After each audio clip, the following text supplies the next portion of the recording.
The best part about the breast cancer trials panel tonight is the way the questions came from the audience. So, it wasn't all medical jargon. There were questions that I think were really accessible to those of us without a medical background, and they were answered by this panel of really diverse breast cancer specialists and experts, as well as someone who's participated in a breast cancer trial. And so you got that real 360-degree view of all the different aspects of breast cancer, which was just so incredibly helpful. For more than 40 years, we've been doing clinical trials research into the treatment and prevention of breast cancer. So I want to show you a video where we paired together the stories of women who have participated in clinical trials with women who have received a treatment that was proven in a clinical trial. Now, many of you would have heard about the treatment or the drug name Herceptin. That was proven in a trial called the HERA trial. So this video is going to feature a clinical trial participant named Dawn and Nicola, who received the treatment Herceptin as part of her breast cancer treatment.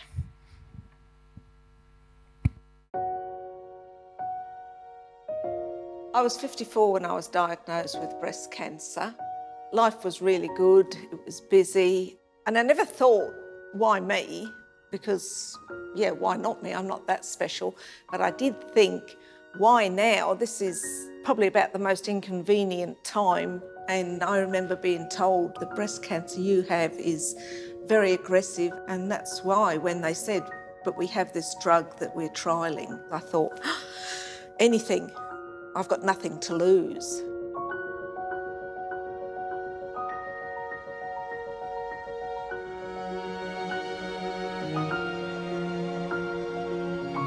This was September 2004, so I'd finished the chemo, the hair's starting to grow back, and I just started the Herceptin trial.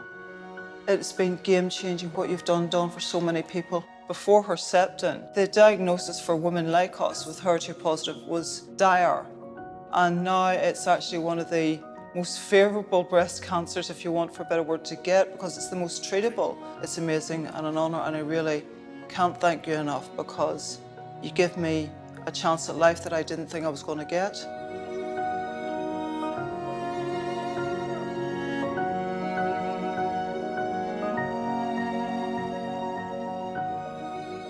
Life before my diagnosis was really, really challenging.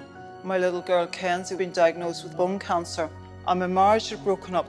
I thought life couldn't get any worse. This was taken back in 2005. This was just before I was diagnosed. My oncologist at the time said to me, Nick, if you can afford it, have Herceptin. Now at that stage, Herceptin wasn't funded in New Zealand, but my community got behind me and fundraised so I could get the drug. Kenzie actually died at the end of that year, and her lives changed forever. Cancer is very cruel. Having breast cancer or having any sort of life-changing thing makes you appreciate life more, because it's a gift, and you're grateful for being alive, for having family, for my grandchildren. The first one hadn't even been born when I was diagnosed, and now she's 14. How many grandkiddies do you have? I have 7. Oh wow. 7. She's the youngest, she's 6 now, and as I say, Abby's 14. But it's so nice to be part of their lives. After Kenzie died, all I wanted was to be here till Connor got to 18, and he's turned 18. So I've made a milestone, so now I have to create other milestones for myself. Yes. Yeah. From 2005 to nearly 2018, I've done some amazing things with my life, and I'm happy where I am. If I was talking to somebody with breast cancer today, I would say, be proactive. Ask if there are any clinical trials available. You're going to get the gold standard of treatment on that clinical trial, and you will be well cared for. You can be a part of changing the future.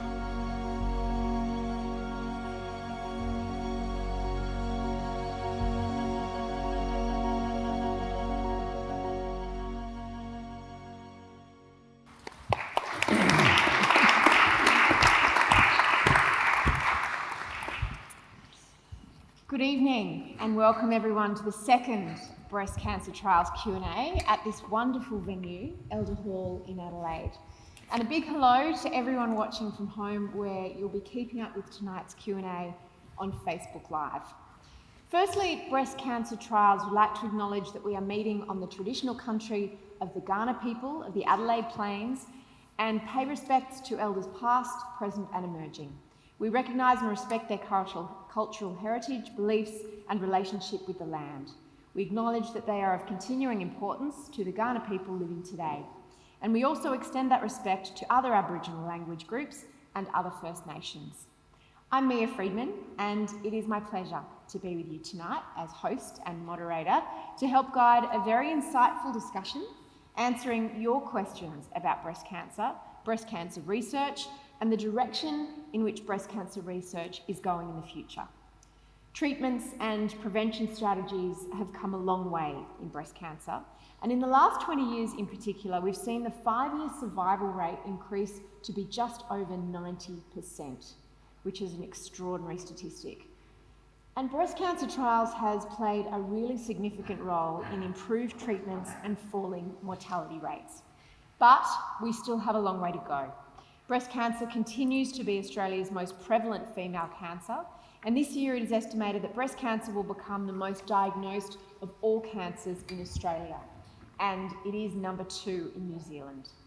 More than 19,500 people will be diagnosed with breast cancer this year in Australia, and more than 3,000 in New Zealand.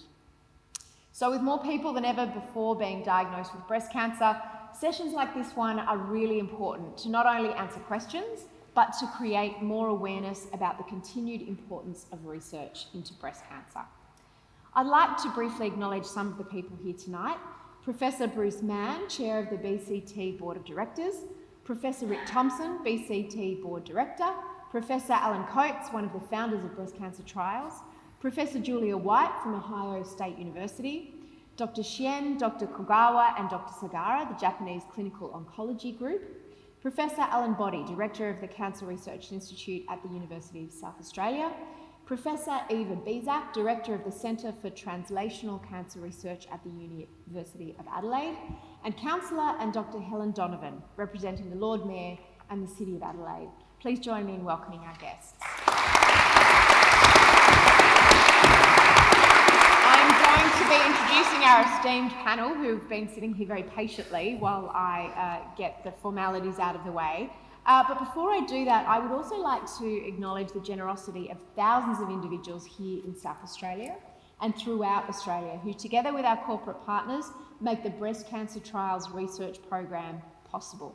As one of the most successful, respected and oldest breast cancer research groups in the world, Breast Cancer Trials research program has played a pivotal role in influencing and improving treatments and care in Australia, New Zealand and across the globe.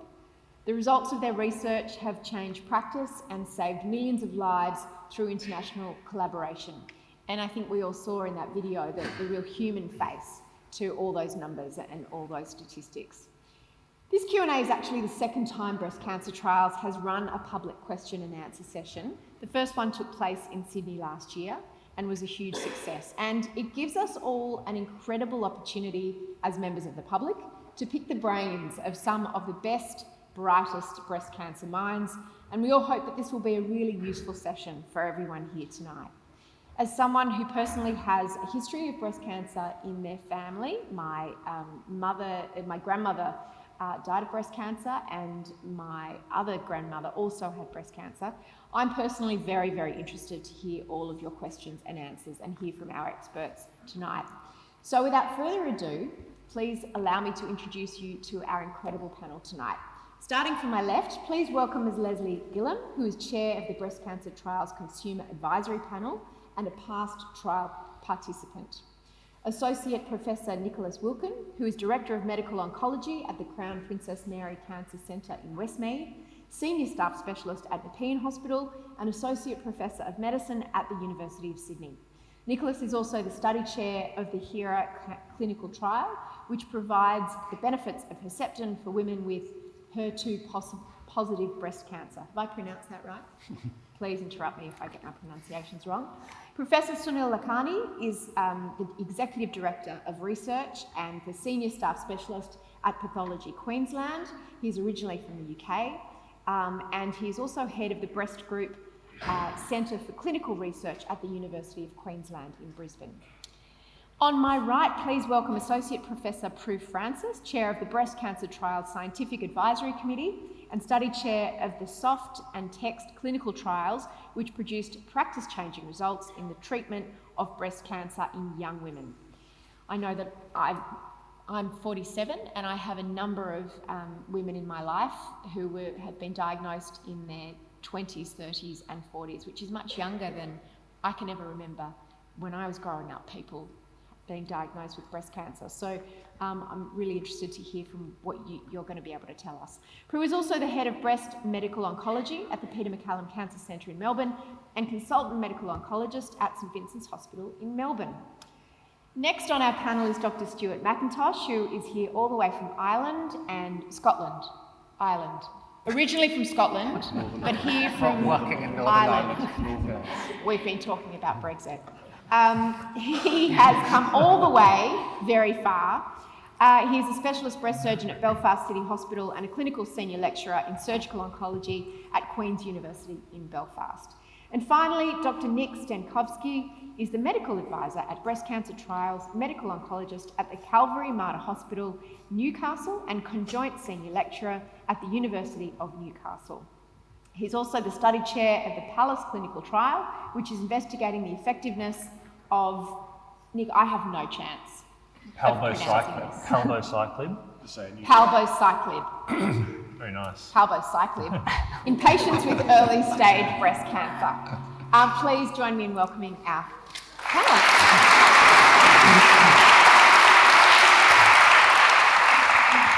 So, if we start with a question to all of our panellists, when we hear about a research breakthrough in the media, why can't we get access to it as members of the public straight away? Nick, I'll start with you. So I guess something we often hear about in the media is something that's happened in a lab somewhere, which has great potential. There's a pathway that can be inhibited.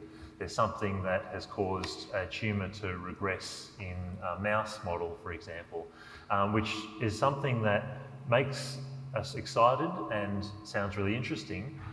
However, we need to test it in a number of different ways before we can even start to think about giving humans that medication and then taking it into a phase where we can prove that it's as or more effective than the current standard of care. So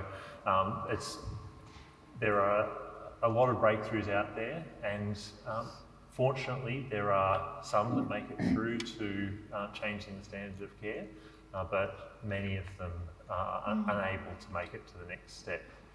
Stuart, you're dealing with patients all the time on the front line, as so many of our panellists are, but do you find that there's an education piece that you have to explain to your patients when they say, I heard something or I Googled something? I think that's right, and I think what Nick says is very true. There is that gap between the early stage discovery and actually putting that into clinical practice, both in terms of drug treatments and as a surgeon we'll sometimes hear or read about a new surgical technique or a new device and people will think that sounds fantastic, why can't I have that operation? But of course, as with all these operations or devices or drugs, it's important that they're introduced into practice safely and we know they actually work and they confer a benefit from patients. So that's why we need trials, evaluations to make sure that they are actually safe and efficacious before we go and start doing a new operation on a widespread basis.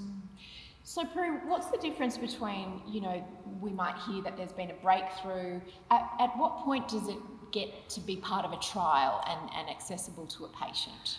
Well, I mean, if it's something that's come from a laboratory, then perhaps the first stage of it being tested in people would be a very early phase trial, what we would call a phase 1 trial, and that's just trying to understand what dose of a drug you might give, and that's a very early testing phase. But then there are what we would call phase 3 trials, and that's, for example, in the movie you saw about the HERA trial that Nicholas was involved in chairing, and that was a phase 3 trial where we saw these patients who had HER2 positive aggressive early breast cancer and half of them got the standard of care, which was their surgery and chemotherapy and radiation, and the other half got Herceptin or trastuzumab in addition.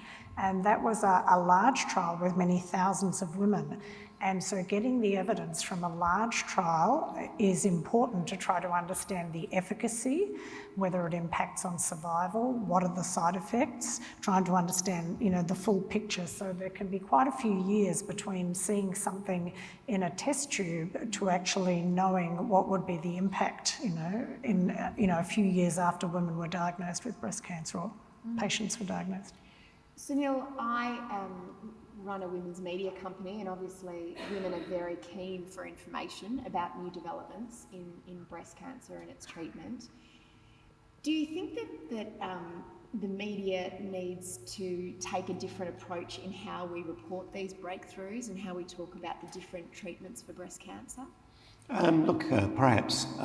You've already heard about the various reasons why we might, present what a breakthrough is, and it's a relative thing. Partly it's, when a new discovery is made, for the scientists it's a huge incremental jump, and so they need to let the public know that there's an excitement here.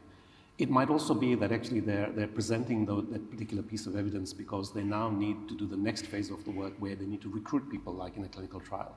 Or it may simply be that with limited research funding, they're now looking for other philanthropic type, areas in which to fund this. So there are many reasons, and I don't think that it's a case of the media need to tone down. It's really the media working with doctors and the scientists to make sure that the public understand what those discoveries are and actually then participate in making progress. Nicholas, can you tell us a little bit about the HERA trial that you were involved in? So as Prue said, it was the sort of final piece in a lot of work that started out, in fact, in the United States in laboratories, and identifying this molecule that's on the surface of breast cancer cells, working out that that was a bad thing, and then working out a drug that could block that molecule, and then doing what Prue said, the early studies to make sure that it was actually safe to give and to work out whether you give it once a week or once every 2 weeks or once every 3 weeks, what dose and so on. And then the final sort of piece in the puzzle was, can we do a study that we only need to do once to see if it actually really translates into helping real women, and in the future, over the next few years after their breast cancer, that it's true that really the cancers are not coming back and that fewer women are dying of breast cancer. It's not just that it's having a transient effect. So that was the reason why it needed to be done. It needed to be international. It needed to involve large amounts of women so that if you got the result, it wasn't going to be a fluke. It wasn't going to be a statistical fluke. It was going to be, we can now be 100% sure that this treatment works. And as a result of that, that's now standard treatment across the world. It costs a lot of money, but obviously it saves a lot of money if it stops breast cancers from coming back. So that's what that trial was. It was a very important, pivotal trial. And many, if not most of the trials that we do, to be honest, are small but important improvements. And they all add up, all the little small improvements. But this one was actually a total game changer, as I said in the video. It turned a cancer that was really difficult to treat into one that's a lot easier to treat. It was a huge step forward. Leslie, as someone who's been involved in a clinical trial, can you tell us a little bit about that from your point of view? Yeah, sure. So my breast cancer diagnosis was probably my first ever illness that I was diagnosed with. So I'd never really thought about clinical trials. And it wasn't until I met with my medical oncologist when we were working through my treatment regime that he suggested there might be a trial available for me to participate in. I am always one to volunteer, so I did agree to participate, and it was looking at a standard treatment versus a new drug at the time. It was called the TEX trial. Did you have any hesitations, or how was it sort of put to you? So it was explained to me in detail, and it was explained to me that it might not benefit me, but it would benefit possibly future generations, and I've got a daughter, so that was always in the back of my mind. I think the amount of information that was given to me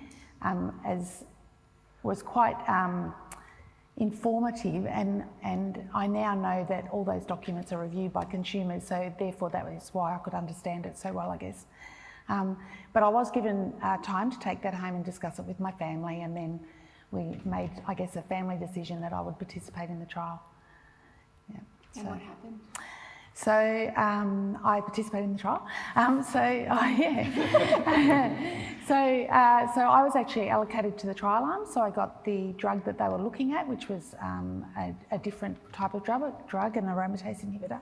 So are half the people given the drug and half the people given a so placebo? half were given what was currently the standard treatment, which was tamoxifen versus an aromatase inhibitor, exemestane. So I was randomised. So I was randomised to the trial arm, which meant I had to take that drug for 5 years. And did you know that at the time, or you only found out after the 5 years that you got the trial? No, I found out at the start. Right. The only difference would be that it was looking at treatments for postmenopausal women, and I was considered young at the time, at 46. So I had to be put into Yeah, that's right. So I got put into menopause overnight, which was a different experience. So, but then from then on, the whole experience was so positive because I had a whole team working, and I didn't realise how big the team was until I got involved with the trials group, that I had this whole team of people in Australia and New Zealand, but also around the world, working towards finding out whether this drug was going to be better than the existing drug. And it was actually reported a few years ago, and it's now standard of treatment. So. Wow, that's really exciting. Congratulations. So we're going to throw to some questions from the audience. First of all is a question from Nicholas from Andrea Woods. We've got a roving microphone. If you can just make yourself known. Good evening, Andrea. My question is, why is the number of people being diagnosed with breast cancer increasing? Thanks, Andrea. So, firstly, I mean, you're right that the number of women being diagnosed with breast cancer is increasing, and I'll explain why in a second. But it's important to, I think, right at the start, acknowledge what actually Mia just said a little earlier, which is that despite that, the mortality rates are falling really quite dramatically. So just as a counterbalance to remember that fact. It turns out that breast cancer is in many ways a disease of affluence or westernisation. So if you look at, there's less breast cancer in poor countries than rich countries. There's less cancer in the poor parts of the same country compared to the rich parts of the same country. And as the world, as we all gradually get more affluent or developing countries become more westernised, the rate of breast cancer goes up. And we understand partly why that is. We don't have all of the answers, but it's partly to do with things like weight.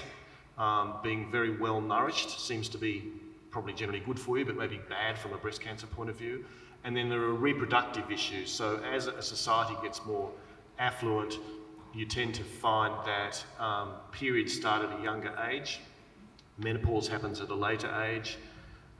We put off having children until later, and various things like that. So we don't know all of the precise reasons, but it's to do with that increasing affluence. So it's really essentially lifestyle issues, and unfortunately, many or most of those lifestyle issues are not really things that you can do anything about. You can't really control when periods start and so on, although there are some things that you can control, and they're the usual things that doctors are always telling you to control but are actually really hard to control, which is don't put on weight, get exercise, don't drink too much alcohol. So those three things have an impact on breast cancer, and the other things are largely hormonal things that are pretty much beyond our control.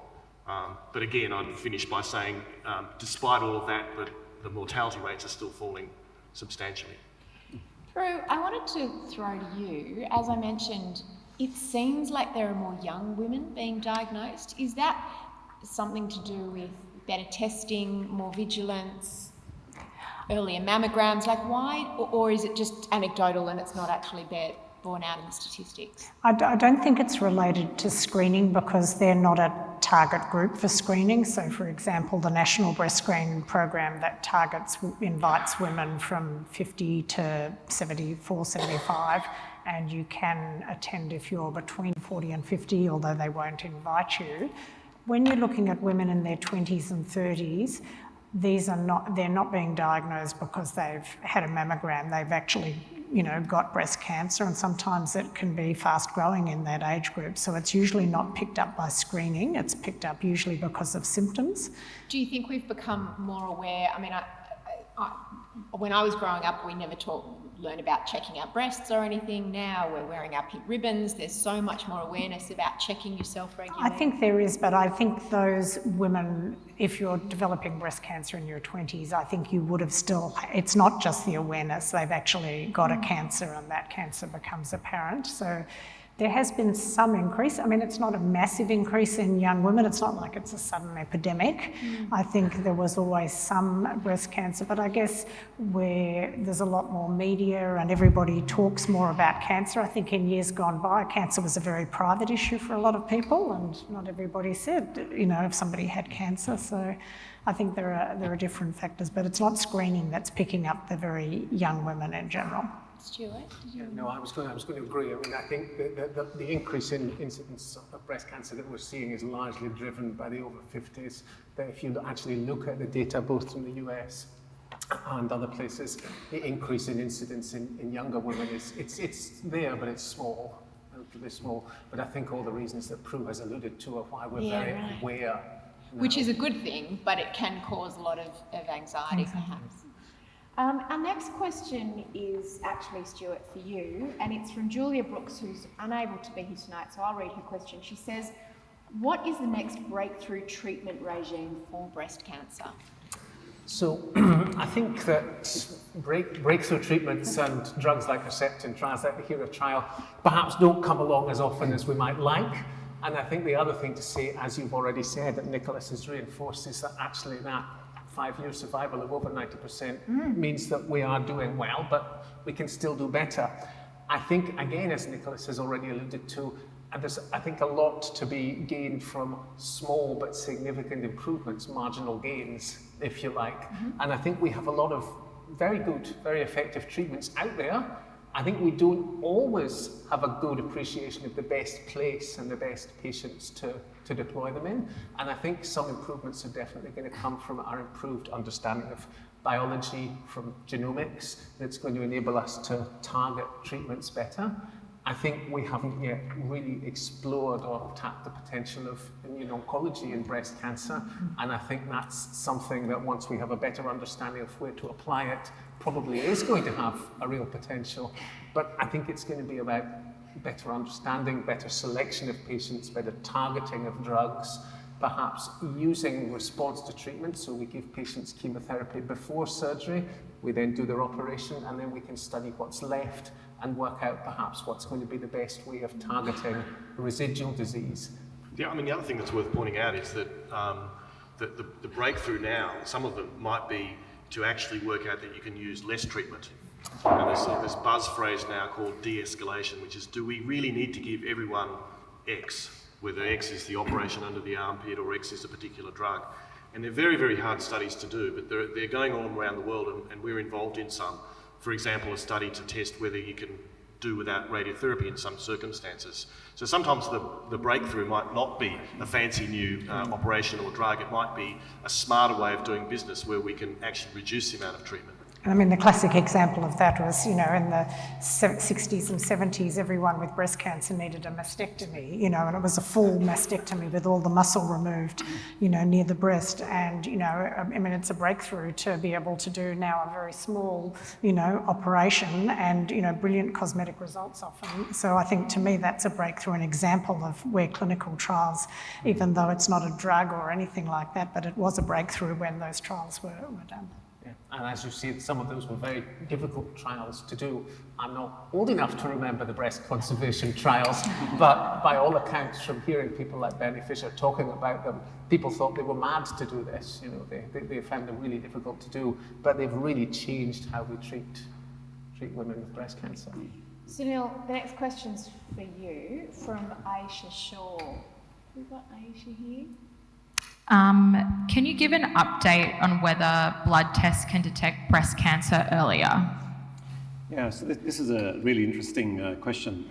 If a woman from the street who has no symptoms walks into a department and I was to take a blood test, there is no blood test today that you can use to say you have breast cancer. So in other words, there's no blood test that can replace the breast screening program that we currently have. However, the use of blood and other bodily fluids, people call them liquid biopsies, as a way of monitoring disease is a really active area of research currently. So if somebody has a breast cancer, for instance, and you were to do a molecular analysis, a genomic analysis, and identify mutations in the tumor that were specific to the tumor, even while the tumor is in the person, if you looked at the blood, you would find those alterations in cells in the blood or in the free DNA that is released from the tumor cells into the blood. And you can do that and show that it's there. And then when the surgery takes place and the tumor goes away, that also disappears. So by repeating the blood test at regular intervals, you can pick up that the tumor has come back as a recurrence before you're even aware of it. So that, that kind of ability to monitor and survey the patients in this way is a possibility, although it's not being used in routine clinical practice at the moment. But there's no doubt that this is a really exciting kind of area of research, and people are already talking about things like, we all have smartphones and smartwatches, and we know that we have heart rates, and you can monitor their heart rate and beam it to your cardiologist. And one of the kind of things that people are thinking about is, could you have a device that you could implant into somebody that monitors your blood, picks up whether the mutation's there, and therefore your cancers come back, and actually beam it to your oncologist before you're even aware that you've got a cancer. So it's a really exciting time for research into discovering markers that you can use in the blood, but not as a primary diagnosis just when you have no symptoms. I've also heard it said that in the future maybe hair will be able to be used as a... Well, look, almost any bodily part can be used, for a variety of things because, people... Sorry, Stuart. You're on your own. Well, he can spit and he can blow hair. So almost any bodily fluid, whether it's saliva or whether it's fluid of any kind, urine, for instance, or blood, it can be used to detect these things. Absolutely. Yeah. Our next question is for you, Nick, from Elizabeth Rosell, who is in the audience down here. We'll just get the microphone to you, Elizabeth.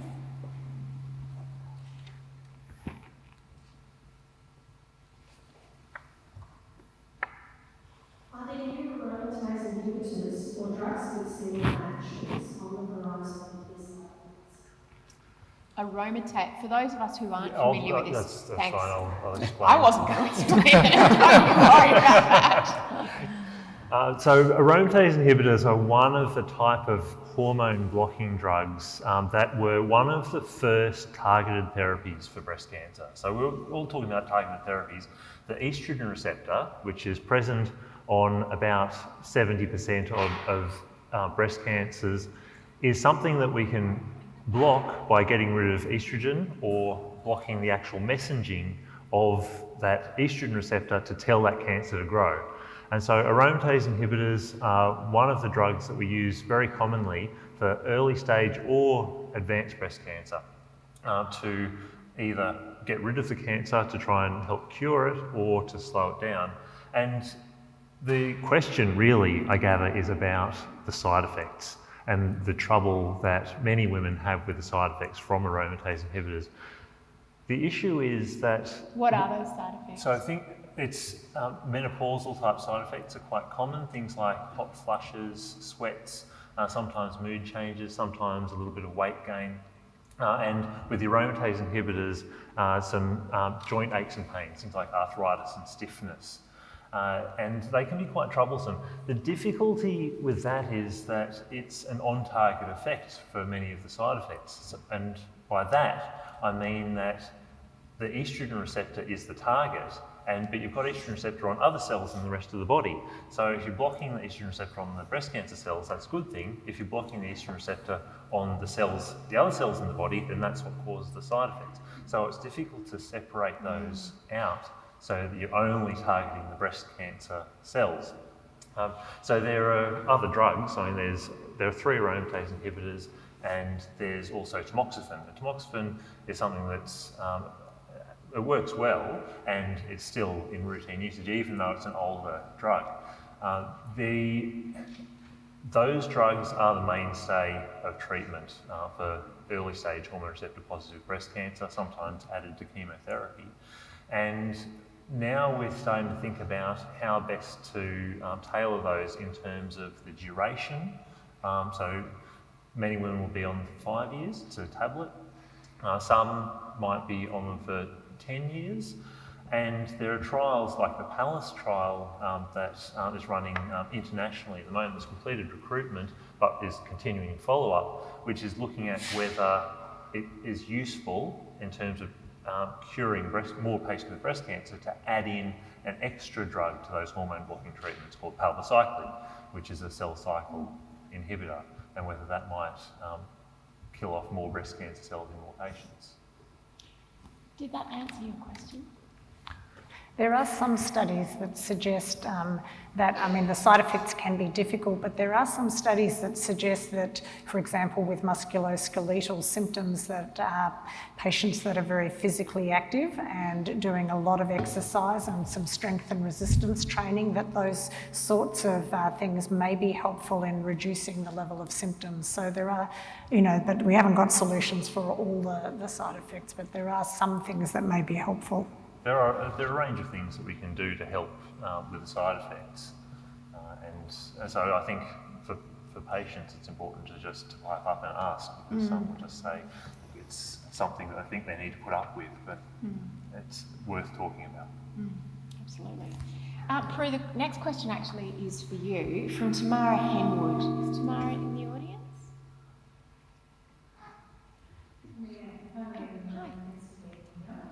How are advancements in triple negative breast cancer progressing, both at early stage and advanced disease?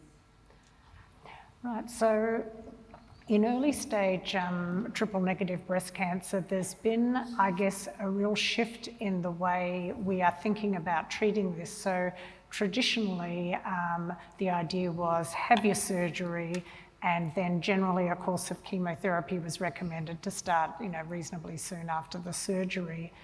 There has now been a shift for women who have triple negative breast cancer to thinking perhaps we should turn things around, and in fact for many women it may be actually suitable to start with the chemotherapy first. That's what we call neoadjuvant chemotherapy or preoperative chemotherapy, and then do the surgery after a period of chemotherapy, which might be something like 4 to 6 months of chemotherapy. Now, during that time, obviously the tumour is being monitored to make sure that it's not growing and to make sure hopefully it would be shrinking. Sometimes also during that period of time, women who have a triple negative breast cancer might be talking about genetic testing to think about could there be any genetic reason that they developed this triple negative breast cancer, or was it just bad luck that they got a triple negative breast cancer? And then by the time they come to their surgery, that information might be available, which might inform the type of surgery that they have. And the other thing that's changed is there's now some data that suggests that if, when you get to that surgery, if there is still cancer left that wasn't completely eradicated by the preoperative chemotherapy, that in fact introducing some additional oral chemotherapy after the surgery and, you know, after the radiation, if that's being given, can actually be helpful and impact on survival. So I think we're changing the way we're thinking about it. Now, this may not apply to all very small tumours, but once a triple negative breast cancer is of moderate size, we're leaning towards that changing pathway. And the other area that's being actively researched, for example, our group is involved in a trial at the moment for triple negative breast cancer called the Chariot trial. And the Chariot trial is saying, okay, if we start off with that few months of chemotherapy before surgery and you have your first, you know, half of that chemotherapy, if there hasn't been really good shrinkage at that point, we know that's a sort of cancer we're worried about. And then those patients, if they haven't had a really good shrinkage, their doctor might offer them participation in the Chariot trial, which is trying to add some immunotherapy, so something to target and stimulate the immune system to the second half of the preoperative chemotherapy to try and get a better than anticipated result. So there's a lot happening in the triple negative space, and I haven't answered your metastatic question. I don't know if I've got time, but please. Metastatic triple-negative breast cancer is a very, fearful thing, because triple-negative breast cancer can grow quite rapidly, and we haven't traditionally had many options available apart from chemotherapy in that scenario, or radiation for symptom control. And there has recently been some data that immunotherapy in a subset of women who have metastatic breast cancer, if you add immunotherapy to their very first chemotherapy that they're getting for metastatic disease, and if they have a particular type of biology of their tumour, then they may actually get a longer period of cancer control. So that's something that's very new and very exciting. So I think these immune approaches are going to be increasingly important. It's something that our group is quite actively involved in researching. So as a pathologist involved in making diagnoses of these cancers, I wonder if I might just take this opportunity to just say some things about triple-negative breast cancer. We know breast cancer isn't a single disease, but actually neither is triple-negative breast cancer. Triple-negative breast cancer has this kind of reputation for being extremely aggressive and a nasty disease, but actually it's extremely heterogeneous. It means it's very variable in its manifestation and how it looks down the microscope. So the kind of things that we're talking about here are the things that most people fall into that group of triple-negative breast cancers that can behave aggressively and metastasize and so on. But there are a whole group of triple-negative breast cancers that are increasingly being recognized, which are totally indolent. So when you have a diagnosis of triple-negative breast cancer, don't just imagine that it's a terrible disease. Talk to your doctors and figure out in which end of the spectrum it sits, because at one end it's very aggressive. There are also tumors which are part of the genetic syndromes like BRCA1 and 2, but there are also very indolent breast cancers which fall into that group. And I think just the triple-negative, I don't know, people may not know, but it's the absence of the three main growth receptors. So it's the two hormones, estrogen and progesterone receptor, and HER2, which we've heard about with the HERA trial. So they're those known growth receptors. It doesn't have those. So the absence of those does not necessarily define one group, but all of the other stuff that's on the side. So doctors use triple-negative as a shorthand for saying there is no estrogen receptor on your cancer, there is no progesterone receptor, and there is no HER2 expression, overexpression. Some of these triple-negative cancers, if they respond really well to chemotherapy, say before the operation, sometimes there's no cancer left at the time that the surgery happens. And that means that those patients actually will do very well. So we can work that out by giving the chemotherapy first. Might cut down some of your work. Our next question, Nicholas, is for you. Karen Neighbour, are you in the audience? It's a question about about tamoxifen. Good evening. Tamoxifen has been around for a long time, and I was wondering if there's any more drugs available in the near future to replace tamoxifen as a preventative option to help prevent breast cancer from reoccurring. Thank you for your question. So just to fill in the background, so for women who, for several reasons, may be at increased risk of getting breast cancer, perhaps because they've got a strong family history, we've known for quite a long time that taking tamoxifen reduces your chances of developing breast cancer. So as you say, acts as a prevention agent. And if your question is, are there more drugs available in the near future, then with one exception that I'll tell you in a minute, the answer is not in the near future, no. The aromatase inhibitors that we just were speaking about also seem to have the same effect. They also reduce the chances of a woman who doesn't have breast cancer but is at an elevated risk, reduce her chances of getting breast cancer. So there's a lot of work going into looking at other types of drugs. In fact, we're just about to start a trial specifically for women with the mutation in those genes that you hear about, BRCA1 and BRCA2, trying a new treatment to see if it works. But this question sort of goes back to the very, very first question about how frustrating it is that you hear about breakthroughs and then it's a long time before it becomes part of standard practice. Because if you think about it, to absolutely prove that a drug is helping prevent breast cancer, you've got to give it to an awful lot of women, and then you've got to wait for many, many years before you actually see whether the breast cancer happens or not. So it's a slow process. There's a lot of research going into it. We've made some little steps since tamoxifen, but we've obviously got a long way to go. One of the pieces of work that our group was involved in, one of our researchers, and you may have received a brochure when you came in, or it may be at the desk, but there's a particular web link that's available called iPrevent, and it's been designed for women to go online and enter information about themselves and their family to try to understand what their risk of developing breast cancer might be. And that online tool, then they can take the information, they can take it to their family doctor and to discuss it with them. And so in some instances, it also provides some things that they might want to do, whether they would want to consider something like tamoxifen for prevention. So if you or your friends or daughters or people are interested, certainly have a look at the iPrevent and you might find that helpful. Stuart, I have a question for you about the daughters of women who've had breast cancer, from Melissa O'Hara, who's in the audience. O'Hara? Melissa.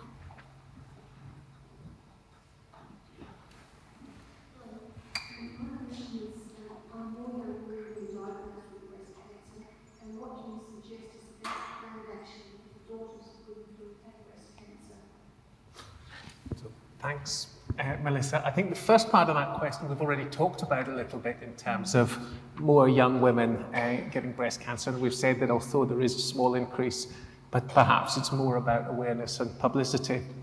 With regard to the daughters of women who've had breast cancer, I think it depends a little bit on the context that we're talking about. So I think it depends on what the history in the family might be, for example, in terms of whether they may be at risk of having a hereditary breast cancer, for example, as BRCA1 or 2, as Nicholas alluded to earlier. And I think it's really important to be aware of that family history of breast and possibly ovarian cancer.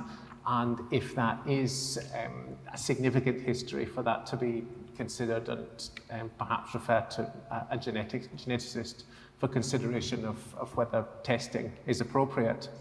So I think that's probably the important first step.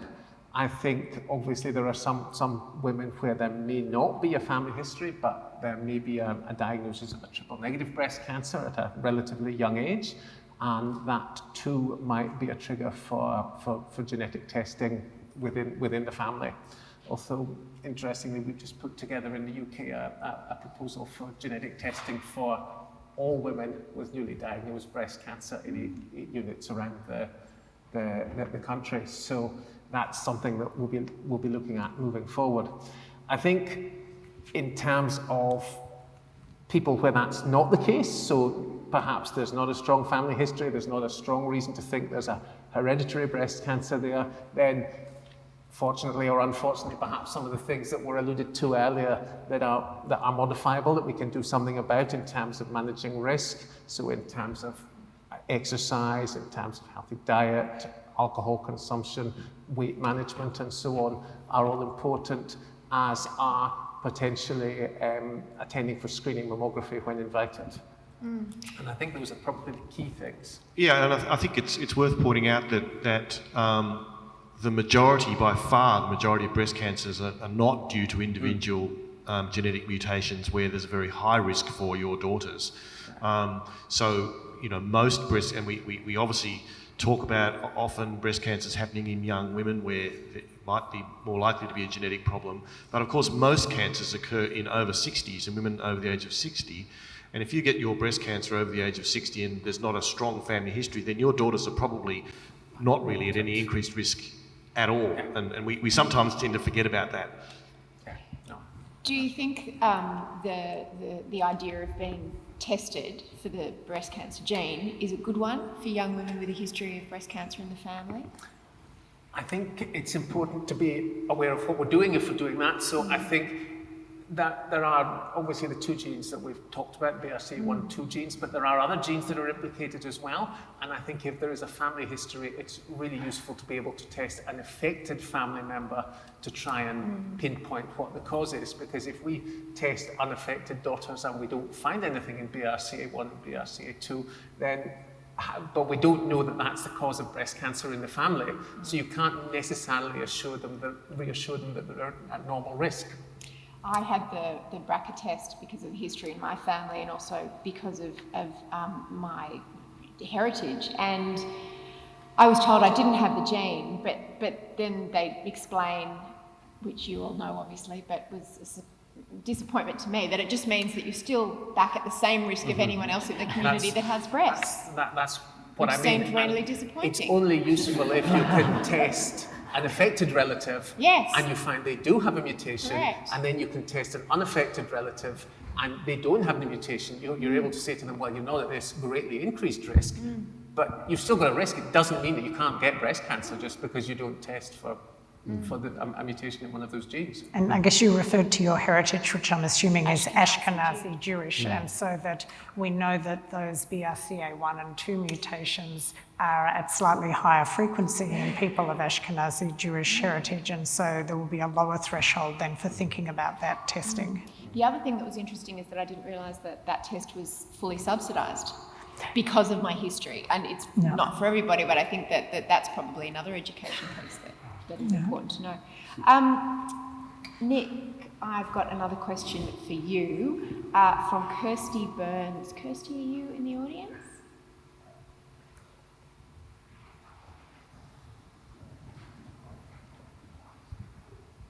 Thank you.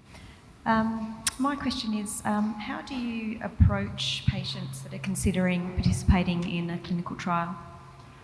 Just for anyone who couldn't hear that, it's about how you approach patients considering participating in a clinical trial. So patients will sometimes come to me and say, are there clinical trials around? What can I be in? And those people are great to see, and it's great to hear that there are people who are hearing about clinical trials and they know that they're around and they really want to contribute. So those patients who are thinking about it, I mean, that's they're VIPs. And then the ones who... What benefits come with that? So there are patients who go on to clinical trials are a subset of those, because there's sometimes not necessarily a clinical trial available for every situation, in fact often not, and 5% of breast cancer patients will go on to a clinical trial. So it is out of how many? small. So what you're saying is that not everyone who wants to be in a clinical trial. Yeah. So there may not be a clinical trial because it depends on the stage of the cancer, on so how far it's spread, a whole range of different criteria, so that the trial is suitable for them. So then once you've worked out, is there a trial at my centre, or is there a trial perhaps that might be suitable at a different centre that I could refer to another oncologist for the patient to participate, then they start thinking about the actual clinical trial, and there are a range of different options. So whether to have standard care, whether to have the trial treatment, what the trial involves. And so it involves a lot of discussion, so that the patient is informed about what the trial participation will be, the number of visits, the medications or treatments that might be used, or whether it's going to be, as Nicholas mentioned earlier, doing less and working out whether that's just as effective as standard treatment. We know that patients who participate in clinical trials and patients who go to centres that do clinical trials do better than the average patient. Why is that? Partly because of those selection criteria, partly because the places that run clinical trials tend to be more evidence-based. They tend to have a better understanding, and they may be a larger centre, so they've got a wide variety of options out there. The patients who participate will usually have a clinical trial coordinator, so there'll be a staff member who will help them, and they'll be a contact person so that they can support them through the whole process, that they can ask questions of, and that they can they get a schedule and get that extra level of support. And then there's the protocol as well. And so those patients are treated according to fairly stringent criteria, and so that everything is the same for the trial patients, which is really important to get good outcomes, robust outcomes that you can believe. So it sounds like there's a lot of benefits to being in a breast cancer trial if you are a patient. Yes. Now, I guess the question is that people will come to ask about a clinical trial and say, well, is this going to benefit them as an individual? And the reason for doing the trial is because we hope that that treatment is going to be better, but we don't know yet. And there's been a lot of background work leading up to that point to make sure that it's a good question to ask. But the motivation that a lot of women have is, as Leslie said, the potential to help women in the future. Like we saw with Dawn as well. Yeah. That was beautiful. But the visit when the patient comes to the doctor, if they're on a trial, the visit is actually often a longer visit than it would be if somebody is not on a trial, because you're collecting often, there's mandatory information that's being collected. It may be to do with their quality of life, it may be to do with side effects. So there's a lot of attention to detail. That's not to say that women not on a trial, there's no attention to detail, but you are kind of on a trial that there has to be a lot of attention to detail. So there are some pluses, even though it might take more of your time in other ways, because you have to turn up for visits on set dates. I do feel a lot more supported, I think, personally. My sister was diagnosed after me and she wasn't on trial, and I had a lot more support, I think, just because I was attending clinic more often. That's funny you say that, because I was going to say you've got nothing to compare it to. You don't know what it would be like to not be on a trial, but in fact you do. Yeah, what were the big differences that you saw between your treatment and hers? And did you have the same type of No, we cancer? didn't. I was hormonal positive breast cancer. She was triple negative. And it turns out my dad had breast cancer, which we didn't know. So there's a clear, well, not a clear genetic, because we're inconclusive. You were talking about genetics before. So we're not BRCA, but we've clearly got a family history. But the difference would be the amount of times that I was required to attend clinic, which weren't, in my opinion, too many times, whereas she was left a little bit more wondering about, waiting for her next visit and that sort of thing. And because I was going in more often, I just had a much more supportive feel to my care, I guess. We still both had great outcomes, but yeah, I just really enjoyed that whole positive experience. Leslie, I was going to ask you and sort of open it up to the panel. Another big difference in cancer diagnosis now as opposed to maybe 10, 20 years ago, certainly a generation ago, is Google. So...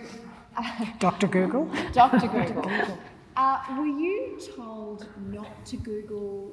Did your team encourage you to Google? Did you find that you had to stay away from Dr. Google? Dr. Google. I always refer to a cancer diagnosis a bit like a pregnancy.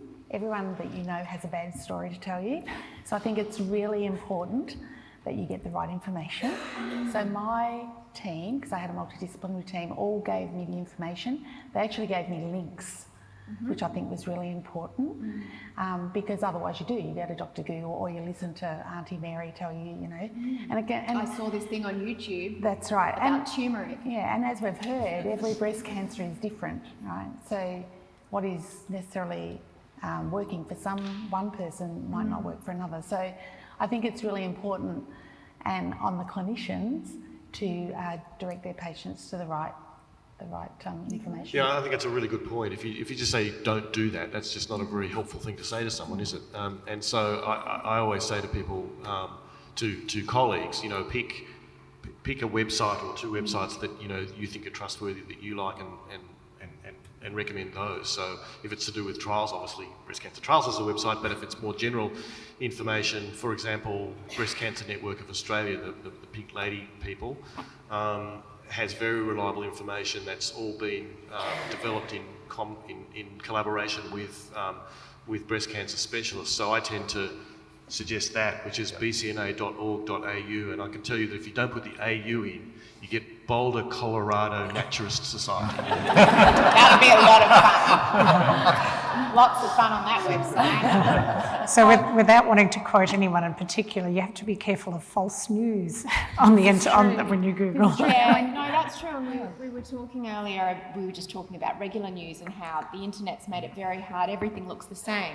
So, you know, on Facebook, or if someone sends you a link, something from a completely bogus source can look the same as something from a completely credible source. So those of us who aren't, and the first few things that pop up are normally ads or taking you to some site that's trying to sell you, you know, breast implants or something like that. So you've got to be, I think it's really important to develop that relationship with your clinician so you trust where they're sending you to get that information or giving you that information. Are consultations taking longer because people are coming with long lists of things they saw on Google?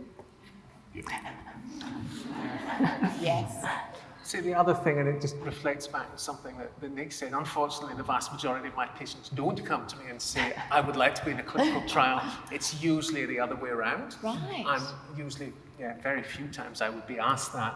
But what I do find is that, particularly for some of these de-escalation studies of less treatment, it is a lengthy consultation. It can be quite time-consuming to go through and explain the options and the fact that we perhaps don't always know what the best thing to do might be.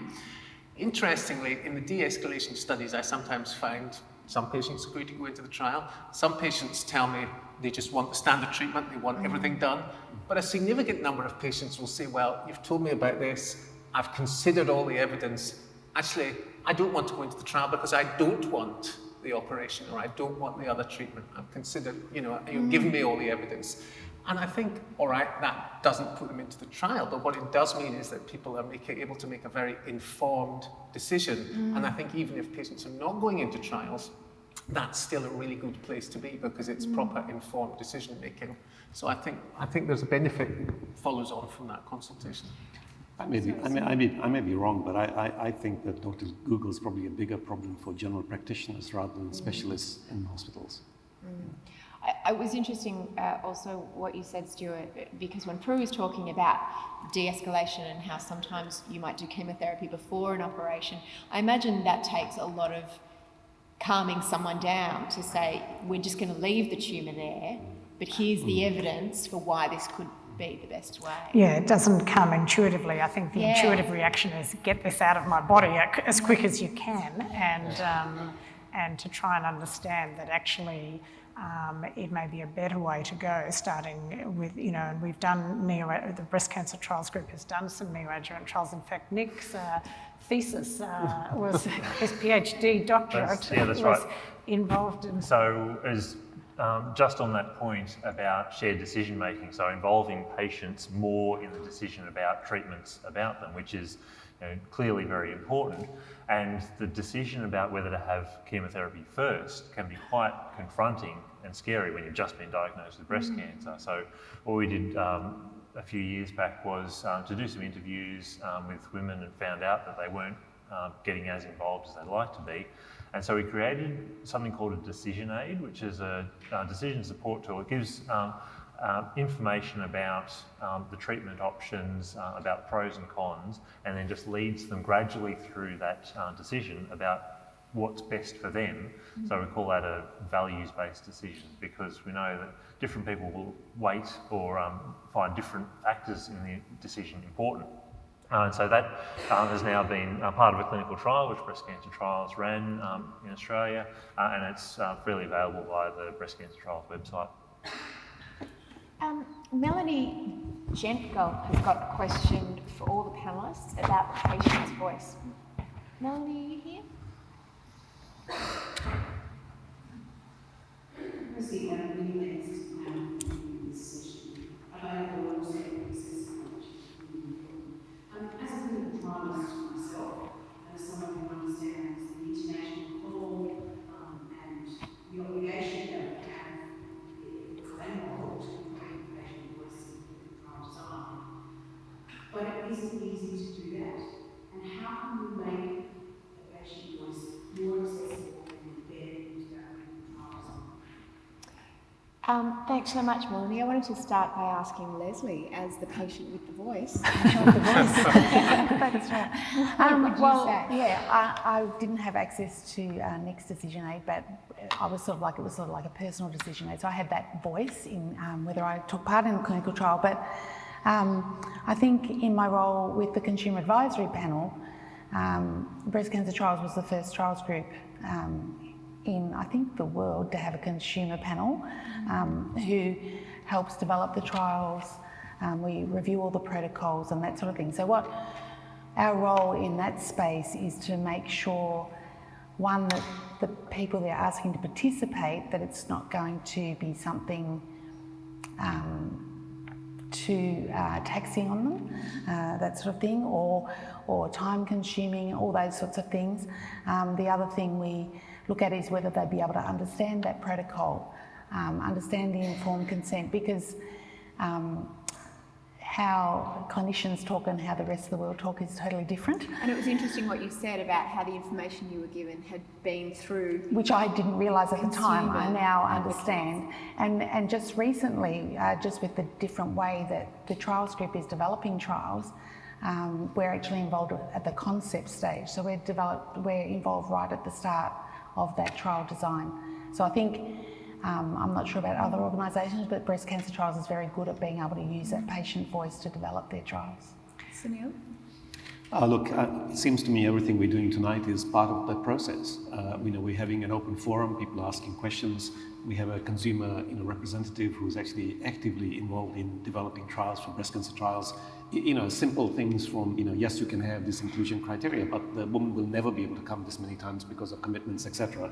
All of those issues, all the things we're discussing tonight, it seems to me are absolutely pertinent to making sure there's a voice.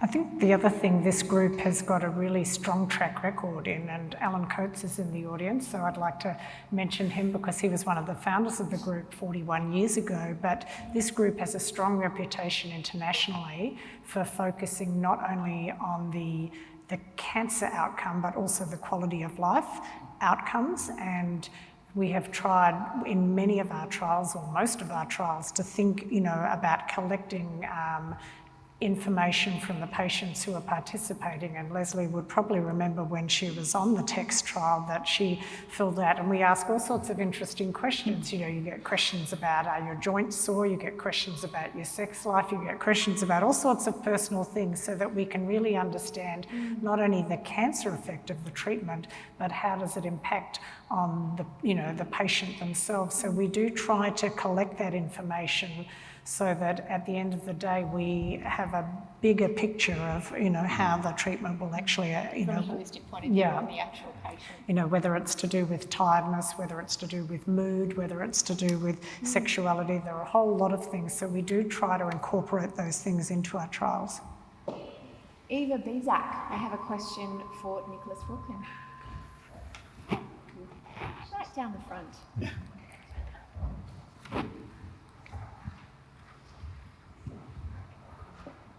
Good evening, and thank you for being with us tonight. I will use a couple of buzzwords. How do you see developments in radiomics, genomics, and even artificial intelligence impacting development of new, more personalized therapies for women and men with breast cancer? AI. Yeah, so I'm still struggling to get the hang of normal intelligence, let alone artificial intelligence. Thank you for your question. I mean, I guess, and I'm not an expert at these things, you obviously are, but I guess I sort of think of things like genomics, radiomics, AI as kind of a little bit like digital disruptive technologies. I mean, you could make a case for saying they are digital technologies in a way. And so they're clearly going to have a significant impact, but they're also clearly going to create some problems, and they're also clearly not going to be all of the answers. And we still need real people talking to real patients and actually touching their bodies and all that sort of stuff. That's always going to be a really important part of the interaction. But so I'm going to throw to Sunil in a minute because he knows more about this than I do. But I guess with AI, I mean, it can probably be implemented in a vast array of situations, but I guess in the short future, it would seem to me to be pathology. Not that Sunil's a pathologist, I'm not trying to do him out of a job, but and in radiology and some of the imaging, that presumably you can train computers to do a lot of reading, so that kind of makes sense, although you're always going to need the human input. And then I think in terms of all of the other biological technology of genomics, radiomics, any other kind of omics, it's going to have an impact, but as you would know, these technologies generate a huge amount of data. And so part of the problem is going to be sifting through that data and finding out what's real and what's a fluke, because you've got 20,000 data points. But clearly the effect is going to be real, and Sunil's about to explain exactly why. That was like a headful. That's a really good dump. Yeah. So look, it's a huge question. You can have an entire day's conference and you wouldn't get through the material. So let me just, I guess the easiest thing is to try and give two examples and at different spectrums of it. I have to say, I don't like the term personalized medicine. I think precision medicine is a bit better for reasons that will become obvious. So talking genomics and radiomics and AI firstly, so genomics and radiomics.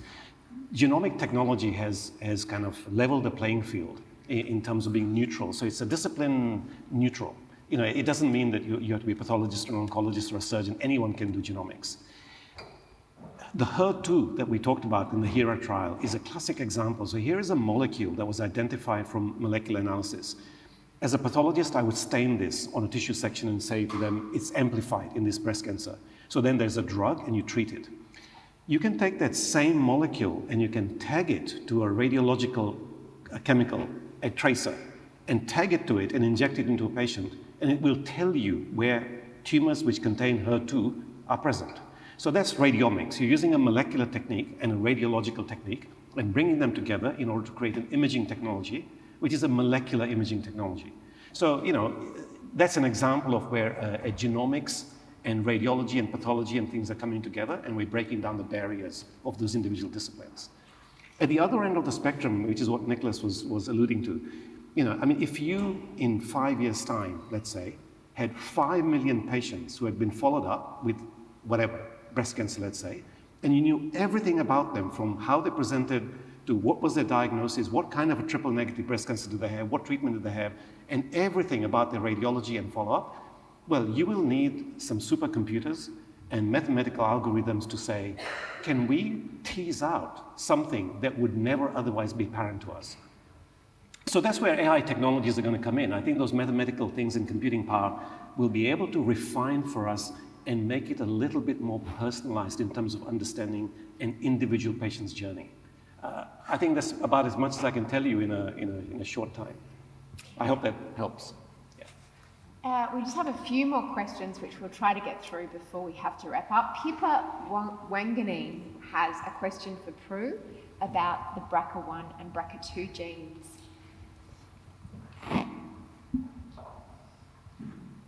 Hi there. What do we currently know about the BRCA1 and BRCA2 genes, mutations, and how they affect the prospects of breast cancer and ovarian cancer? Okay, so the BRCA1 and BRCA2 genes are probably the most well-known genes associated with an increased risk of breast cancer. And, you know, the BRCA1 was originally identified back in the 1990s and the BRCA2 subsequently. And we've talked a little bit about them, so sometimes people are tested for these genes if they develop a so-called triple negative breast cancer. Sometimes people might undergo testing because they have Ashkenazi Jewish heritage and a diagnosis of breast cancer. Now, most people who have breast cancer will not carry one of these genes. And most people who have breast cancer and a family history of breast cancer will not carry one of these genes. So these gene mutations are not actually very common in the population. So it's less than 1% of the population would have these genes, but they are important genes because if you do have one of these genes, your lifetime risk of breast cancer is quite high, and that can be helpful for you to know that. And your lifetime risk of developing a fallopian tube or ovarian cancer is also high, and that's important information to know because you might decide when you've completed your childbearing, for example, to have your ovaries and fallopian tubes removed to reduce that risk. There are things, some women who have those genes might decide to have both their breasts removed, or others might decide that they're going to have extra screening with MRIs at a young age. So we know a certain amount about them. They're genes that can be carried by men and by women. So a man can have that gene. He might not himself develop breast cancer, but might pass that gene to a son or a daughter. And if you have the gene, it's about a 50-50 chance that each of your offspring might have that gene. So the genes can be tested for. And nowadays we have, government-funded testing for people who are considered to have perhaps a 10% or higher risk of carrying a gene like that. If your risk is considered lower, you can still elect to pay for your own genetic testing, and the cost of that testing has come down significantly, and in Australia it's probably now of the order of $400 to $450. So people can be tested, but before people are tested just willy-nilly, like I think in the UK you're talking about everybody being perhaps tested who had breast cancer. You know, there can be implications obviously for other family members, and people need to understand whether they want that information, you know, what are the pluses and minuses of being tested. And sometimes when you get genetic testing, you can also get some indeterminate results where you get what's called a variant of uncertain significance. So they don't find the BRCA1 or the BRCA2 clear-cut mutation, but they find some little thing which might not be important. So sometimes there's a bit of a grey zone. Stuart and Prue, I was going to ask if you're seeing more young women having, do you call it a preemptive mastectomy? Risk-reducing mastectomy. A risk-reducing mastectomy after being diagnosed with a gene. So I think, yeah, there's no doubt that there's more predictive testing going on. So there's more testing of unaffected women where there's known to be a family member does have a mutation in one of the genes. So they're being tested and they're being found to carry a mutation, and they're coming and saying, I've watched my mother or my aunt or my sister going through this. I don't want to go through this. I want to have risk-reducing surgery. And I think, you know, in the presence of a known mutation that is known to have a high lifetime risk, I think that's fair enough. I think that's not an unreasonable request. The other thing, next month, I think August probably, our group is launching in Australia a randomised trial for women who carry the BRCA1 gene mutation. And it's a prevention trial, in fact, where we're looking at whether a medication that's injected just under the skin, which is a medication that has been used in other contexts for helping bone density, but whether that in women who carry this mutation might be able to reduce the risk of developing breast cancer. So we're very excited about this trial because it's actually based on research from one of our researchers from our group, Professor Jeff Lindeman, from his laboratory in Melbourne. And so we're very excited about this trial because it's obviously for a small niche group, but we think it's likely to start in Australia around August. Gradually we'll be opening it up at different sites, perhaps August, or, you know, not every site might open in August, but it's due to start pretty soon. So we're excited about that trial. I think that's really exciting. One of the problems is that certainly BRCA1 mutation carriers have a higher propensity of getting triple-negative breast cancers. And the problem is that although we can use tamoxifen to try and reduce the risk of getting estrogen-sensitive breast cancers, clearly it's never been shown to have an effect in reducing the risk of getting an ER-negative or triple-negative breast cancer. So having an effective means of chemo prevention in BRCA1 mutation carriers would be fantastic because, you know, surgeons don't like doing bilateral mastectomies. It's also worth pointing out that if you have a mutation in one of those genes and you get either breast cancer or ovarian cancer, then all of the usual treatments that we use are still effective, and also there's a new class of drug that's being tested and increasingly used, a tablet which can particularly help women with BRCA1 or 2 mutations that can be helpful for both breast and ovarian cancer. So if you have those mutations and you get the cancer, you're still just as sensitive to treatments as anyone else who's getting breast or ovarian cancer. So apart from the prevention trial, we participated in a large international trial called the Olympia trial that was for women who had BRCA mutations, and it was testing adding a tablet therapy at the end after they'd finished their other components of treatment to see if we could reduce the risk of recurrence. So that's an exciting trial where we've completed recruitment. We don't yet have the outcomes. Yeah. Caroline Campany has another question about the BRCA1 and 2 mutation as well. Hi. Both my mother and I were diagnosed with breast cancer in our early 40s, and I, like many, have tested various for these genes. Is it likely that other breast cancer genes exist and just can't be tested for yet? Sunil. Thank you, Caroline. Well, I mean, we've talked a lot about this already indirectly. So, the very simple answer to the question is yes. Over the last couple of decades, since BRCA1 and 2 were identified in 94, 95, there's been a huge amount of work trying to identify other predisposition genes. And increasingly, we are recognizing that there are such genes, and there are many of them. You might have heard people talking about, PALB2 or ATM or CHEK2 and so on. So the simple answer is yes, they are. I suspect that you're asking the question, meaning if you're negative for BRCA1 and 2, should you be tested automatically for the other genes? And that's a lot trickier to answer that question. The reasons, again, some of the things have already been discussed. So, Prue mentioned that even for BRCA1 and 2, when you sequence these genes, you find things which people call variants of unknown significance, right? So you find alterations and you don't know what they mean. And with these other genes, that's much more likely, if you sequence them. Secondly, we don't really know the frequencies of these mutations in the population. We don't really know anything about the ethnicity and those factors. And so it's really hard to be able to tell you, yes, go ahead and sequence all these other genes that we're currently thinking about in the setting of a negative BRCA1, BRCA2. The best way forwards is really for people to go to a cancer geneticist, sit down and talk about their personal circumstances and the context of the disease, and they can advise the person properly in terms of, well, what are the other genes that are likely to be in your family or not, and if so, test those. If you just do all of them, then you have to be prepared for the fact that you may find things that you, one, don't understand what they are, and secondly, you don't know what to do with them. Therefore, there's a possibility of anxiety for the rest of your life, wondering what happens. So it's really best done in the context of a proper clinic, talking about everything, understanding the consequences of doing it, and then going ahead with whatever is the decision. We just have a few more questions. Katie Spain has a question for Nick, and it is about alcohol. Katie.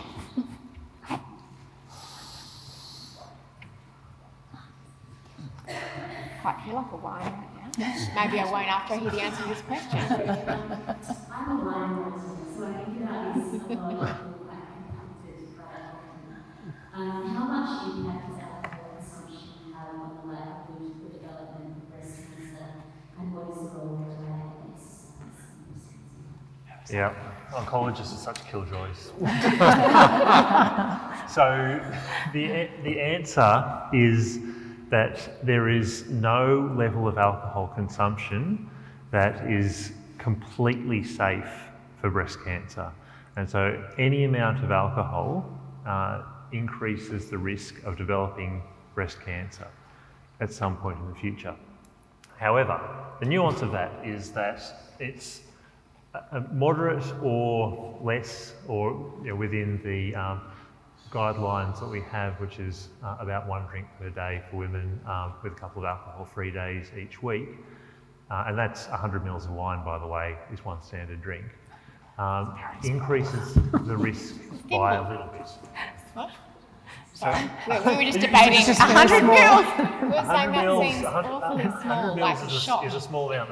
That's right. So that increases the risk of breast cancer in premenopausal women by about 5%, and in postmenopausal women by more like 10%, and then it doubles with a doubling of the number of standard drinks. So yes, it is a risk factor for future breast cancer. And then exercise. So women who exercise, independent of other factors, are less likely to be diagnosed with breast cancer in the future. And so ideally, that exercise is dedicated exercise. So it's at least 30 minutes per day, 5 days per week of moderate intensity exercise, which is to the point where you start to get a bit short of breath or feel like you're working reasonably hard. And then the obesity side of things, now that's interesting. Having a weight that is too much, so body weight of BMI of 35 or more, which is quite high, is definitely associated with increased risk of breast cancer, and then within the overweight range, it's associated. So being overweight or obese does increase the risk of breast cancer in postmenopausal women. And it also increases your risk of dying from breast cancer if you develop breast cancer and you are overweight. So in theory, it's ideally, if we can be thinner as a society, it would be good. Right, well, who's off to dinner after this? Bridget Lane has a question for you, Prue, about metastatic breast cancer. Thank you. And what advances have been made in the treatment of metastatic breast cancer, and how we expect to improve survival rates? Right, so I think, oftentimes we do feel that I think there's a perception that perhaps we're not making progress in metastatic breast cancer, because really what you'd like me to tell you is we can cure metastatic breast cancer. The reality is, for most women with metastatic breast cancer, we do not anticipate that our treatments will provide a cure. We anticipate that we would try to control their breast cancer, improve their quality of life, lengthen their life. However, I would say that there are probably currently a small minority of women who develop metastatic breast cancer who we possibly already may have the capacity to cure, and they may be a small subset of women who present with a HER2 overexpressing breast cancer or HER2 positive breast cancer. And the reason I say that is when we look at randomised trials where women were diagnosed with metastatic breast cancer at their first diagnosis, that some of the women who received HER2 targeted therapy and chemotherapy have remained in very long-term remissions. For example, just recently they looked at a trial which was a Cleopatra trial, and they looked at 8 years from when the women were first commenced on their chemotherapy and their HER2 targeted drugs, and there are about a quarter of those women who got the new treatment arm on that study who are still in remission at the 8-year mark. So, and I'm not saying all of those women are cured, but if they are in a long-term remission, I anticipate that there may be a subpopulation in there who might be cured. We have some hints about things like that. One of our colleagues from our group, Professor Shireen Loy, who studies a lot to do with the immune system, thinking about whether some cancers that have more immune cells inside the breast cancer, whether those are the sorts of people that might be able to get these long-term remissions. So I think there may be the potential in the future, perhaps using our knowledge of biology and the immune system, to perhaps think that we might be able to cure perhaps selected women. I think we're a way yet off saying that we can really cure the majority or even a big proportion, but I think that's certainly what we're trying to work towards. But I think we do have treatments and new treatments that are certainly lengthening the time that cancer can be controlled. So I think there are positive things happening, even if they're too slow for what the, what we really need. That is some positive news. Thanks, Bridget, for your question. Second last question from Hayley S. to Stuart about research and sharing information. Hayley.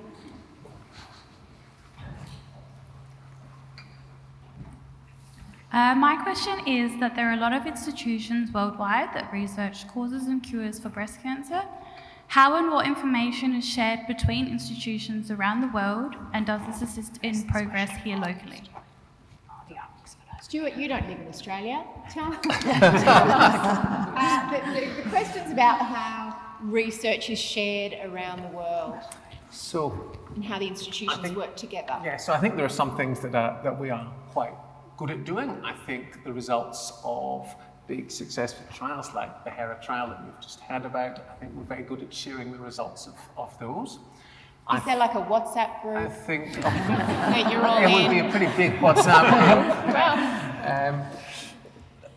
I think the other thing that, as Prue has just reminded me, there's a group called Early Breast Cancer Trialists Collaborative Group, who hang out in Oxford, so they produce what's known as the Oxford Overview, and they really aggregate large amounts of data. So they'll take a particular topic, say like looking at the benefits of chemotherapy in early breast cancer, and they'll crunch all the data together and come out with messages which sometimes don't emerge from individual trials. Sometimes you need to analyse all the trials together to get that information. So I think there are some things that we're quite good at doing. I think another really important thing is actually data sharing, and Sunil alluded to this a little bit earlier. The problem now is that we are generating vast amounts of data from genomics, proteomics, metabolomics, and so on. And there are repositories out there where this data can be deposited and accessed and shared. And I think also we're learning to do that. I think that's something we're going to need to do better at, because I think that data is going to be very valuable for researchers in the future, and particularly when coupled with things like AI and algorithms for analysis. And not surprisingly, one of the things wherever data is concerned is the regulatory elements around privacy and so on. So, trying to juggle with sharing data and using artificial intelligence to probe data, but at the same time not lose the patient's individual privacy and rights is a challenge.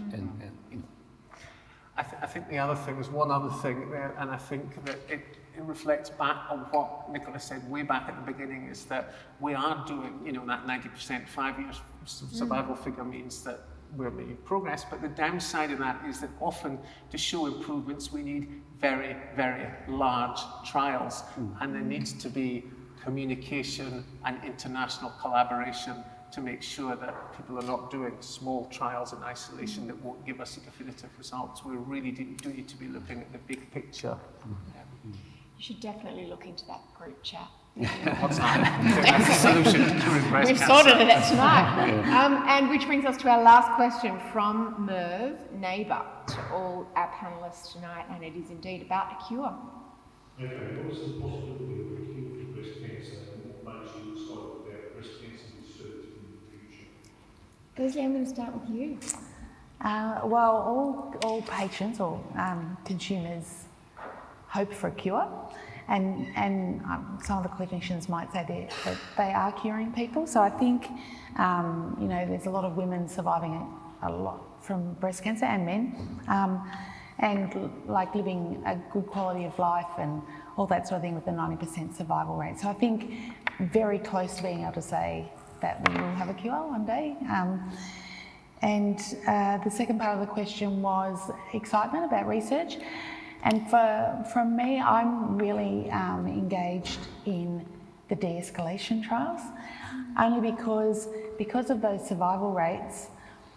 A lot of the treatments that people have had over the past 5, 10, 15 years have a lot of side effects associated with them.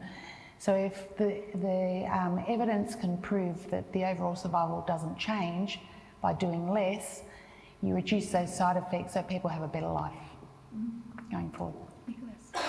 I think in relation to the question of cure, the reason, and I get it's frustrating, but the reason that breast cancer specialists are always a bit nervous about using that term is because there are times when a breast cancer can turn up 10 or occasionally even 20 years after it was originally diagnosed. It doesn't happen very often, but it can happen. So it makes us a little bit nervous about using that word cure.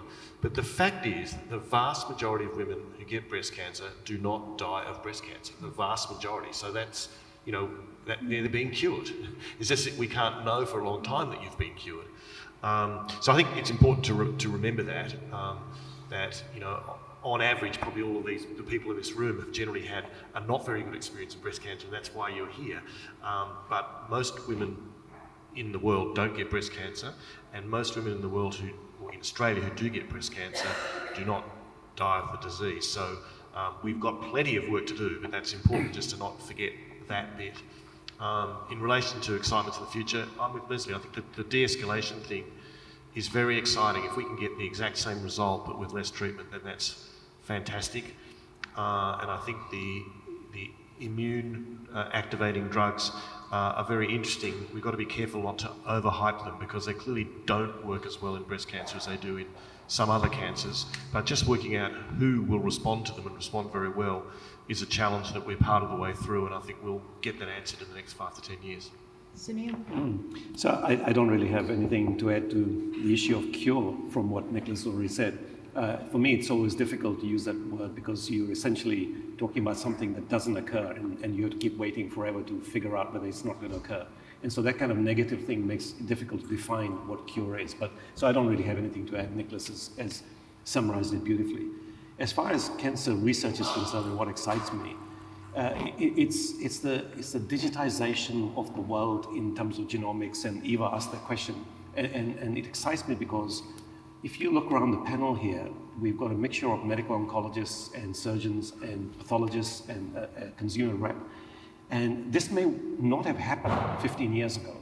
And I think that that digitization of the world is breaking down artificial barriers and the prisons created by labels. So when you label somebody as a pathologist or an oncologist, you have a stereotype as to what you think they do. But actually, this kind of new technologies are breaking all that down.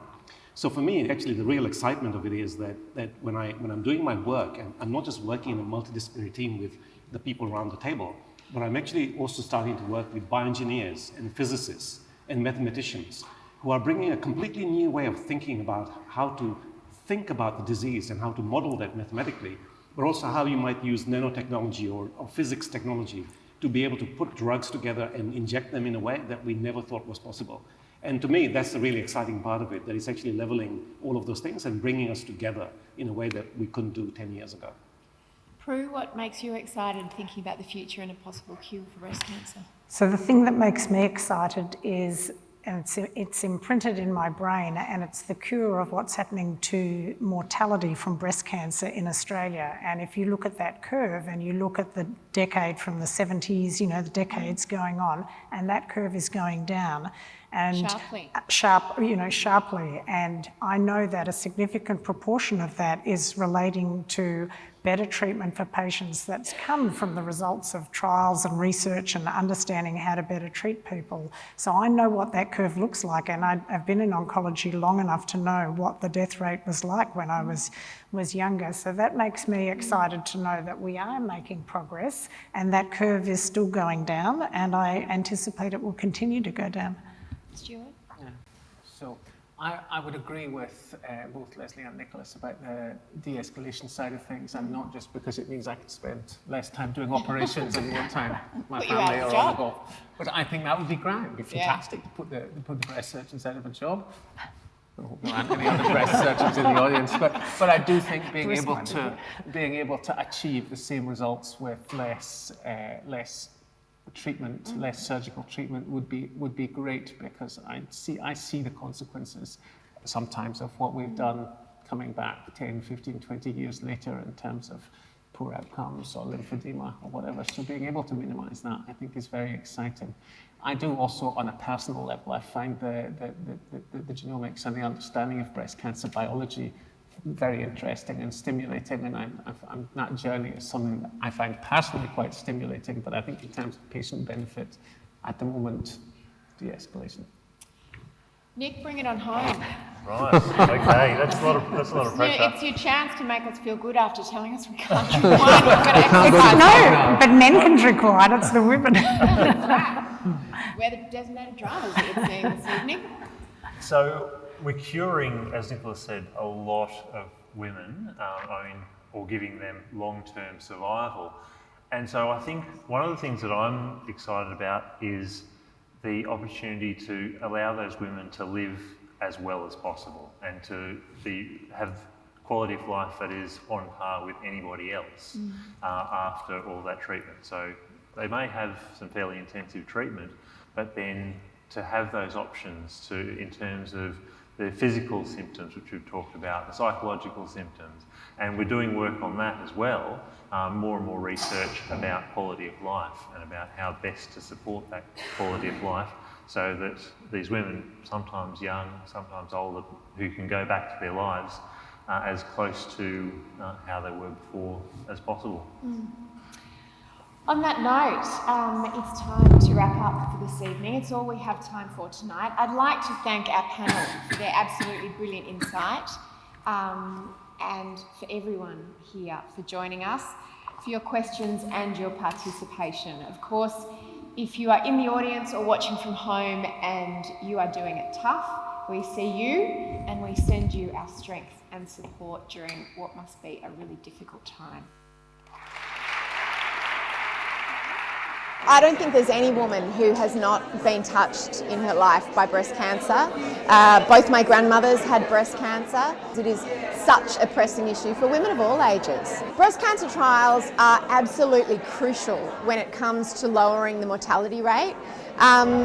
You know, we now have a survival rate of over 90% after 5 years, and so much of that is because of breast cancer trials that have been going on for 41 years. I had no idea they'd been going on for so long. So imagine what we're going to be able to achieve after another 41 years of breast cancer trials.